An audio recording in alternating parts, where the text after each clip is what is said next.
Aho mw'ikambi ya Nyarugusu kuva hasohotse muri kuno kwezi kwa gatanu itegeko ku mpunzi z'abarundi kugira ngo ziyandikishe zitahukanwe ku nguvu, abapolisi hamwe n'abarongoye iyo kambi baguma banyuragiranwa mu mazone atandukanye yo mu gice kibamwo abarundi.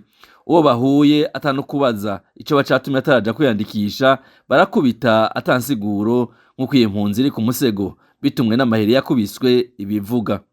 Uraguwe ndapfuna kugwa mu batuyaga ikwega jaha bankubise itariki 23 ari ku munsi wa gatandatu bankubise n'umuryango wose jewe ndarababaye cyane kubera bibonekana ngo ndaragize ubwarariki ikibazo gusa abantu benshi barakubiswe barononye ubuzima baramenagurirwa amasora yabo abo badukubise bavuga yuko ari ikikiri nabo nk'ofisi y'ibiro ya Tanzania ariho twitanye nk'ofisi kwa Makara. Iyindi mpunzi yasinzikarijwe ubuzima muri ino minsi aho mw'ikambi ya Nyarugusu n'uwitwa Kohoye. Isoko ryacu rimenyesha ko atorohewe mu kwivuza inkoni yakubiswe. Akubitwa kabisa bimwe by'indenzarugero imyore mu bitugu inkoni baramukubita gushikaho agira n'ikibazo cyo kuja kuvurwa ahantu atari umuntu ashobora kukuvura atabitaro bakubwira ko abarundi bose bari gutaha iwabo,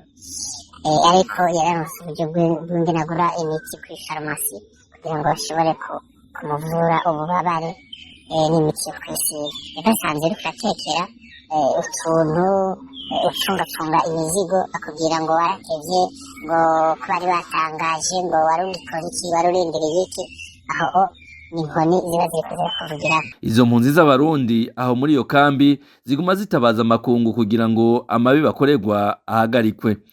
Mbega kibazo shaka kubaza abasanzwe bagize ishirahamwe ya ONU iharanira agateka kazina muntu kukubahirijwe, mbega impunzi z'abarundi ziri muri Tanzania burya ibihe biradushikira baravyumva birabashikira canke bimeze gute? Isi yose ndizera neza ko ibihe biradushikira muri Tanzania ko atahandi birari.